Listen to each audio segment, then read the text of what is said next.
కామారెడ్డి జిల్లా కాంసింపల్లి గ్రామ శివారులో రాజరాజేశ్వరి వెంచర్లో అన్ని వస్తువులు కల్పిస్తామని నమ్మించి వెంచర్ యాజమానులు ఫ్లాట్లు విక్రయించారు. తీరా వస్తువులు కల్పించకుండా వెంచర్ యాజమానులు భయాందోళనకు గురి చేస్తున్నారని బాధితులు కామారెడ్డి మండలం దేవునిపల్లె పోలీస్ స్టేషన్లో ఫిర్యాదు చేశారు.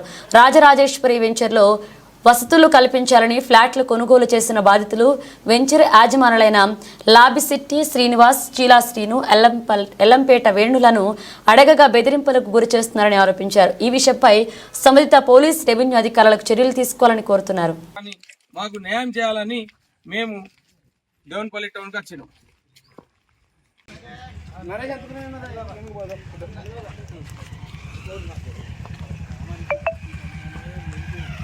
మళ్ళీ దాన్ని ఇంకా నెగిటివ్గా తీసుకోవద్దు. పాజిటివ్ అయ్యేటప్పుడు మేము బాగుపడేది ఎప్పుడు మీరు కొంచెం పాజిటివ్గా తీసుకురాదు కదా.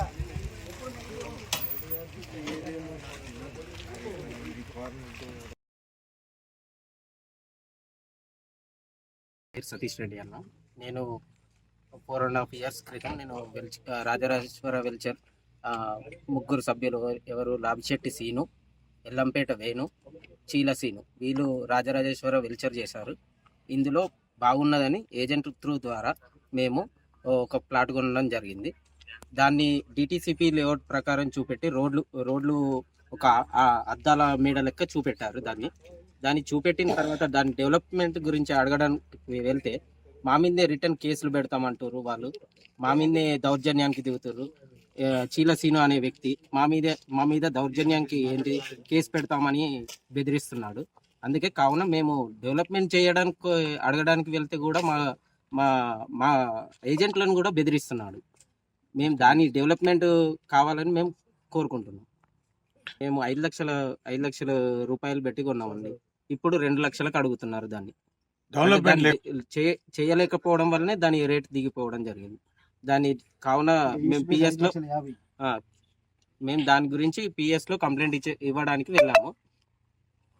దయచేసి దీన్ని డెవలప్మెంట్ చేయాలని. రాజరాజేశ్వర వెంచర్, ఆ వెంచర్ లోపల మేము 120 ప్లాట్ చేసినాం. ఓనర్స్ ఎల్లంపేట వేణు, శీల సీను, లాబిశెట్టి శ్రీను వీళ్ళు ఈ ముగ్గురు చేసామని ఇప్పుడు చాలా చేసిండ్రు. అందులో శీల సీను మొత్తంకి అస్సలేడు, డెవలప్ చేస్తలే. అతను చేయంగా కూడా ఈ ప్రాబ్లం అనేది ఇంకా పెరిగిపోతున్నది. లాభాలు వచ్చినప్పుడేమో సంచులు వాళ్ళు తీసుకుపోయినారు, పంచుకున్నారు. ఆ లాభం అనేది పక్కకెట్టి ఈ యొక్క డెవలప్మెంట్ చేసే ఈ బాధ ఉండకు. మేము పోలీస్ స్టేషన్ల పంట తిరిగి అవసరం లేకు. ఇక కస్టమర్లతో మాకు బాగా ఇబ్బంది అవుతుంది. మా ప్లాట్ అమ్మిపియు మేము అక్కడ ఊర్లలో పోతే కూడా పోలేకపోతున్నాం. మేము చేయించిందంతా బంధువులు, రిలేషన్ వాళ్ళతో చేయించడం కాబట్టి వాళ్ళతో మేము ఏదో వాళ్ళకి మోసం చేసినట్టు అయిపోతుంది. దయచేసి వీళ్ళకు తగిన న్యాయం చేయాలని మీడియా మిత్రులకు మరియు ఇక్కడ పిఎస్ వాళ్ళకు కూడా మేము వినయించుకోవడం జరుగుతుంది. మనకు ప్లాట్లు రేపు పిల్లలకు సాధిస్తాయి అని మేము అందరికీ ఉపయోగించి వాళ్ళకు ప్లాట్లు ఇప్పించినాం. ఈరోజు చీల సీను, ఎల్లంపేట వేణు, లాబిశెట్టి శ్రీను వీళ్ళు ముగ్గురు మిత్రులు పార్ట్నర్స్ ఉన్నారు. వాళ్ళ ఒక్కరొక్కరు కొట్లాడుకుంటారు. నువ్వు నాకు పైసలు ఇవ్వాలా, నేను నీకు పైసలు ఇవ్వాలని ఇవాళ వాళ్ళు కొట్లాడుకొని మా 700 సభ్యులు ప్లాట్లు తీసుకున్న వాళ్ళు ఉన్నారు. వాళ్లకు న్యాయం జరుగుతలేదని మేము ఏజెంట్లు ముంగటికి వస్తే మాకు వాళ్ళ ఇంటి దగ్గర పోతే మాకు ఎటో మాట్లాడుతుర్రు. పోలీస్ స్టేషన్కి మేమే మీకు రప్పిస్తాం, మీరే మా దొంగలు ఉన్నారు, మీరే దోపిడీలు చేస్తుర్రు, మాకు మీద దౌర్జన్యం చేస్తుర్రు అని మాకు ఉల్టా కేసులు కాంప్లైంట్ రాస్తారని మాకు బెదిరిస్తుర్రు. ఈరోజు మాకు న్యాయం జరగాల, మా మిత్రులు ఎంతమందికి మేము సభ్యులకు ప్లాట్లు ఇప్పించినామో వాళ్ళందరికీ న్యాయం జరగాలని మేము వాళ్ళ దగ్గర గత 2 సంవత్సరాల నుంచి వాళ్ళ ఇంటికి చుట్టూ తిరుగుతున్నాం. వాళ్ళ మీద నమ్మి అన్ని ప్లాట్లు రిజిస్ట్రేషన్ చేసిన తర్వాత కూడా వాళ్ళు ముంగటికి సాధిస్తలేరు. ఇవాళ రోడ్లు లేవు, డ్రైనేజ్ లేదు, వాటర్ ట్యాంక్ లేదు, కంబాలు లేవు, లైట్లు లేవు. వాళ్ళు ఎట్లా బతకాలా? 40 ఇల్లులు కట్టిర్రు. 40 ఇల్లులు కూడా చక్కగా లేవు. వాళ్ళ నీళ్ళ సౌకర్యం లేదు. ఎట్లా బతకాలా? రైతులు ఊరు నుంచి గరీబ్ గాలు అందరు తీసుకున్నారు. ఒక్కొక్క ప్లాట్ అమ్మి ఒక్కొక్క అమ్మాయి కాలేజ్ ఫీజు కడతా అంటే ఆశపడ్డది. అప్పుడు 5 లక్షలు తీసుకున్నారు. ఒక 10 లక్షలు అన్న ప్లాట్ అయిందంటే ఈ రోజు 2 లక్షలకు ప్లాట్ ఉన్నది. ఏం చేద్దాం అని ఒక్కొక్కళ్ళు మాకు అటు మాట్లాడుతున్నారు. మీరు మన కలెక్టర్ ఆఫీస్లో, మన పోలీస్ స్టేషన్లో, మన డిఎస్పీ ఆఫీస్లో కానీ ఈరోజు న్యాయం చేయండి సార్.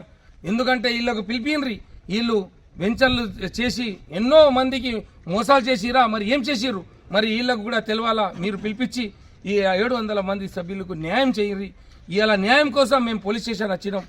మా బెదిరింపులు ఇస్తుర్రు.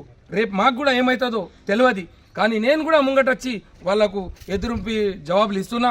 కానీ వాళ్లకు ఏ శిక్ష ఇస్తారో వాళ్ళు మాకు డెవలప్మెంట్ చేయాలని మేము మీ అందరితోటి కలెక్టర్ ఆఫీస్ కానీ మన మాకు బెదిరిస్తున్నారు. వాళ్ళు ఎంత బెదిరించినా కానీ మేము భయపడే అవసరం లేదు. మాకు న్యాయం కావాలా. ఈ 700 మంది సభ్యులకు ప్లాట్లకు వాళ్ళ ఒక డెవలప్మెంట్ అయితే వాళ్ళు మాకు ఈ రేపు నుంచి ఏమైనా జరిగిందంటే వాళ్ళ ముగ్గురితే బాధ్యత. నేను ఫస్టే చెప్తున్నా, నేను ఎంత ముంగటగా వచ్చినా వాళ్ళు నాకు బాబా అని టార్గెట్ పెడుతురు. కానీ నాకు ఎంత టార్గెట్ పెట్టినా నేను భయపడే ఆవశ్యకత లేదు. నా దగ్గర గవర్నమెంట్ ఉంది, పోలీసు వాళ్ళు ఉన్నారు, కలెక్టర్ ఆఫీస్ ఉంది.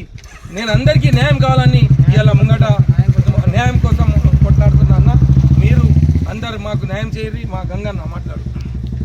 మేము ఇందులో 100 ప్లాట్లు అనిపించినాం. అప్పుడు ఏంటంటే కలెక్టర్ ఇది కామారెడ్డి డిస్టిక్ అవుతుంది పబ్లిక్ కూడా ఆశకు ఇలా ఇల్లు కలుగుతాను కొన్నారు. అంతా కొన్న వాళ్ళంతా సామాన్యులే. ఆ కూలీ నాలి చేసుకొని పాపం ఒక్కొక్కరు గొల్లు అమ్ముకొని కూడా ఈ యొక్క ప్లాట్లు కట్టిళ్ళు. ఇలా అలా అమ్ముకొని వాళ్ళ పిల్లల చదువులకు కానీ పెళ్లికి కానీ ఉపయోగపడతా అంటే ఏంది, వాళ్ళు 5 లక్షలు కొన్న 5,50,000 పెట్టిన వాళ్ళకు ఇలా 2 లక్షలు 3 లక్షలు అడుగుతుంది. ఇక డెవలప్మెంట్ అయితే అయినా వాళ్ళు కష్టపడి పైసకు వాళ్ళు అమ్ముకొని వాళ్ళు బయటపడతారు. దయచేసి ఈ యొక్క వెంచర్ను డెవలప్ చేయాలి. అప్పుడు లాభాలు వచ్చినప్పుడు ఎవరికి చెప్పలే. ఇవాళ డెవలప్మెంట్ చేయాలంటే నా చారణ భాగం ఆయన ఆటాన ఆయన వేయాలి, ఈయన వేయాలి, ఈ లెక్కలు చెప్తున్నారు. లాభాలు పంచుకున్నప్పుడేమో అంతా తీసుకున్నారు. మేము కట్టింది వెంచర్లో కట్టేసినాం. అప్పుడు పర్సెంటేజ్ ప్రకారం మేము కట్టలేము. దయచేసి డెవలప్మెంట్ 100% కావాలి. అక్కడ DTC లేఅవుట్ ప్రకారం డెవలప్ చేస్తున్నారు. ఆ డెవలప్ ఖచ్చితంగా కావాలి. ఎందుకంటే ఆ వెంచర్ లోపల కరెంటు లేక నీళ్ళ సౌలభ్యం లేక రాత్రి జరుగుతాయి. అక్కడ అసాంఘిక కార్యక్రమాలు జరుగుతున్నాయి. ఎంతోమంది తాగుతున్నారు.